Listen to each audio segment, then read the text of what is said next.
To be here talking with you today. Why? Because I used to have stage fright and I don't anymore.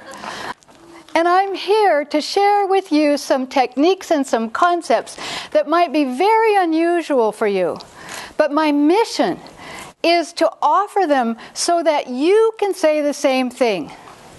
Now, some of you have a little bit of stage fright, some not at all, because you're seasoned speakers and very familiar with what you're doing. But I know that some of you have very serious stage fright. Now, it might not be in the area of public speaking. It might be in singing. It might be in dance. It might be in sports. It might be in anything where you have to get up in front of someone and have them watching you do what you do. What I've learned over the years is that stage fright for each individual is unique to them. The origins are unique to them, and the cure is unique to them, except that there's one underlying principle. The underlying principle of any stage fright is that it's caused by perceived threat. Now, I didn't say threat, because there is no outward threat. It's an inner threat. And each of us needs to get in touch with what that inner threat is and eliminate it so that you can be safe and comfortable with whatever you do, regardless of whether someone's watching you do it or not.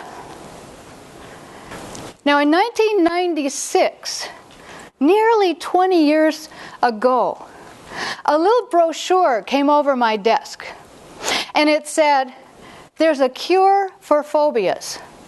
It was a brochure for a training. I looked at it and I went, no. And I tried to throw it away. You know, in the field of psychology, you don't say there's a cure for anything. It's audacious to say there's a cure for anything. But here was a brochure written cattywampus on a dumb piece of paper that said there's a cure for phobias. So I tried to throw it away, but I couldn't. I put it back on my desk. No, I don't want to go to well, okay. I did that about 6 times, and then I thought, you know what? If I can't throw this thing away, I better go see what it's about. So I went to a beginning workshop in what I'm going to teach you a technique in a little later. And by golly, here's what happened. We were paired up as therapists to try this new technique. I happened to be paired with a therapist who actually had a fear of heights. We were down at the Seattle Center, and some of you may know that there's a huge open space where the food court is, and up above that on balconies are where the meeting rooms are, and there's a huge staircase that goes down open into that large area. So this therapist that I was paired with and I went out to the edge of that stairway, and she was like this. Whoa! I mean, she was just definitely hanging on to anything she could because she clearly had this fear of heights. So we tried this little technique, part of which I'm going to show you in a minute. She did it once through, and she went, okay, yeah, okay, I could get a little closer. So we did it again. Okay, maybe a little closer. We did that about 5 times through. By the time we were finished with it, she was walking up and down those steps like there was nothing to it, not holding on to the handrails, not having a heartbeat, except for the fact that her eyes were about as big as pies because she couldn't believe it. I couldn't believe it. I thought, maybe I should pursue this. So the next training was in California, and my friend and colleague Stephanie Eldringhoff and I went to this training in California for the next level. We studied some of the next level. We got these skills under our belt that I'm going to show you in a minute. And as a part of that trip, we took a tram in Palm Springs. And some of you may be familiar with the Palm Springs aerial tramway. Goes from the desert floor all the way 6,000 feet to a lookout. And we traveled up that tram with another couple, and the guy was like extremely nervous, you could tell. We got off, we went into the outlook. It was a glassed-in area. His wife was up against the glass looking 6,000 feet down at the desert floor below. And he was like plastered against the wall. My friend Stephanie sauntered over to him and said, "Got a fear of heights?" He said, "Yeah." She said, "Well, would you try something with me?" Okay. She says, "Would it be all right if you didn't have a fear of heights?" Yeah. So she went through this very short routine a couple of times, and when we left, he was standing up next to his wife, looking out over the desert 6,000 feet below, and she was looking at him with big pie eyes because she couldn't believe it. So I took it back to my practice. I started to experiment with my clients. The ones, who love me are not going to think I'm nuts. And they started reporting to me how powerful this method is. So I started working with it for myself. About that time, I was a Toastmaster. And I did have some fear of speaking. So I was about to get up and give a speech one time. And I thought, I'll just try this little method, see if it works on me. So I went into the bathroom stall, did this thing I'm going to teach you in a minute. And by golly, you know what? I was not nervous at all. And in fact, after I finished my speech, I forgot all about the nerves that happened afterwards. I woke up the next morning with my eyes as big as pies because I had forgotten to be afraid. And I never had that degree of speaking fear again. Now, fast forward, I decided to learn to sing. Now that was my Achilles heel. I had a complete panic attack when I went to my first voice lesson. I thought, okay, I'm going to tackle this because I'm only singing for fun. This isn't fun. So I decided I would work on it in the same way. Over the years, what I have discovered is why we have stage fright, where it comes from, and what to do about it. And I'm going to tell you a little more about that. But first, what I'd like to do is introduce you to a new concept of confidence. Usually we think of confidence as something we need to buck up and get. We need to build. We need to practice until it becomes real. Fake it till you make it. But I don't think so. I think confidence is natural. And I also think confidence does not depend on how good you are at something. Witness this. Think of a baby learning to walk. Now, a baby learning to walk does not crawl across the room going, "Oh God, I hope I can do this. Oh gee, I don't know." No. It does its best. Maybe it goes over someday, it gets its little hands on something and gets the old sea legs going, right? Has a great time doing that. And then, takes a step, falls down, goes boom, right? But it doesn't go, "Oh gosh, I messed up. What are people going to think? I'm not going to ever try that again."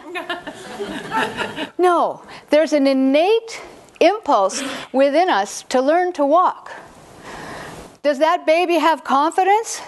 Well, not in the usual sense, but that baby, to me, has the ultimate confidence, which is unimpeded energy. There's an unimpeded energy in that baby that's carrying it from not walking to walking. Now, how do we get stage fright? Well, about age 8, we start to realize that other people have different ideas than we do.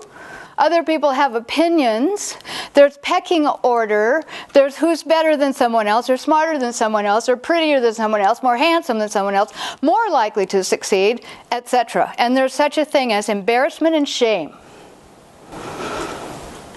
But without that, we would just get on with doing what we do and learning to do it better every time, just like that baby. We would fall down, go boom, but it would not undermine our confidence.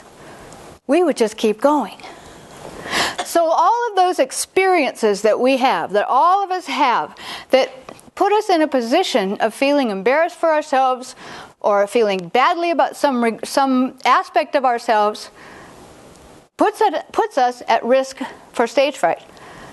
So if we could take the emotional charge off of those old experiences that define ourselves to ourselves in some negative way, we could be a long way toward restoring, unveiling that natural confidence that baby has. Now, hearkening back to that technique I had learned to help people get over their fear of heights and other phobias, we can bring that to bear to reduce and eliminate the emotional charge on the events of the past that put us against ourselves, if you will, the nervousness we have in any present moment, and any anticipation of what might happen in the future. So I'm going to teach you this technique right now. It's in your handout, so you don't need to remember it or memorize it or anything. You don't even have to refer to that handout at the moment. Now, what we discovered 20 years ago is that if we can use the acupuncture system and other subtle energy systems in our own bodies and calm those, correct those, and strengthen those at the same time that we are perceiving a threat, in this case, or any other emotion, if we pair those together, the energy of that perception tends to dissipate like the fog in the sun. It's amazing.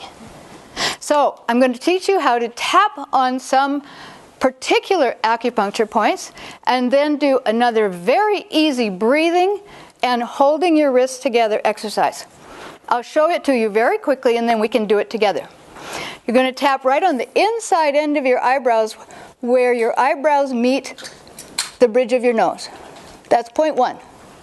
Point 2 is right under your eyes and the front of your eye socket. Point 3 is right under your armpits like you're making like a monkey. And point 4 is right under, like an inch toward the floor from the bony points of your collarbone. The next thing we're going to do is you're going to match your wrists together because there's some acupuncture points there and also all the pulse points for all the 14 acupuncture meridians are in your wrists. Lock your wrists together. You're going to just put them about 2 inches below your belly button while you're actually thinking about a point in the center of your body inside at that level of your abdomen. Now, all of these things we're going to do with a certain breathing technique. Breathe in through your nose for 2 counts, out for a very controlled 4 counts, while you let go of any muscles that you might be holding. Now, the trick to this is that you're focused on a particular thing. So you might be focused on an upcoming speech you're giving. You might be focused on something in your life that's upsetting to you. You might be focused on something in the past that's still bothering you. You might be focusing on an issue you have with someone else in the present that you feel uneasy about. Doesn't matter what it is. The idea is to pair the perception or your focus of attention with this exercise. You ready to give it a try with me? All right. What I would like you to do for a moment is simply think about something in your life that isn't perfect right now. I can't imagine any of you don't have something. It could be something you're angry about. It could be something that you're scared about. It could be something you're sad about. It could be something you regret. It could be something you're concerned about in the future. It could be a relationship that's bothering you. Whatever it is, it's something that has emotional charge on it that's uncomfortable. Ready? You got that? All right. So, as you're doing that, please bunch your fingers up like this and tap lightly on the inside end of both eyebrows. And just hold your attention on whatever it is that you're choosing to use this for. Breathe in 2 counts through your nose and 4 out through your mouth. Great. Go to point 2. under your eyes, right in the front of your eye socket, not out on the side, right on the front. Breathe in for 2, out for 4. And let go of any muscles you're holding on to. Point number 3, make like a monkey right under your armpits. Breathe in for 2, and out for 4. Right under the tips of your collarbones. Breathe in for 2, and out for 4. Match the inside of your wrists together and place them right under your belly button with the intention of making contact with the inside of your body, about 2 inches inside your skin. Remember what you're focusing your attention on. Breathe in for 2, and out for 4. One more. Breathe in for 2. Let go of your muscles.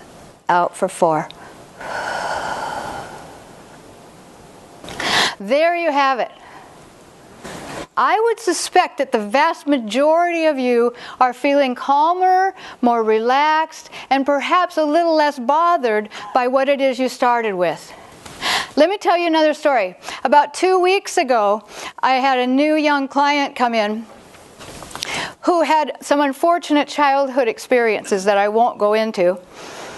But as a result, she had panic attacks every day. And I'm talking panic attacks, heart rate going, breath, panic attacks. I taught her this exact exercise, and in the first session, she relaxed significantly. So I told her, do this exercise as soon as you feel any beginning of anxiety. Now, not everybody does what I tell them to do, but she did. And she came back the next week. I said, so how's it going? She said, I had 1 panic attack all week. The next week she came in and I said, how's it going? And she said, I'm not having any panic attacks anymore.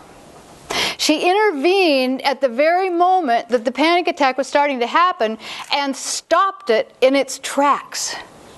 You can do the same thing. Not that you have panic attacks, but you can do the same thing. If you have an upset about something, if you feel angry or resentful, you have your feelings hurt, or you have stage fright, either public speaking, test taking, or any other form of stage fright, take this exercise with you, use it, and I bet in not too long, you will be able to say, I used to have stage fright and I don't anymore. Thank you.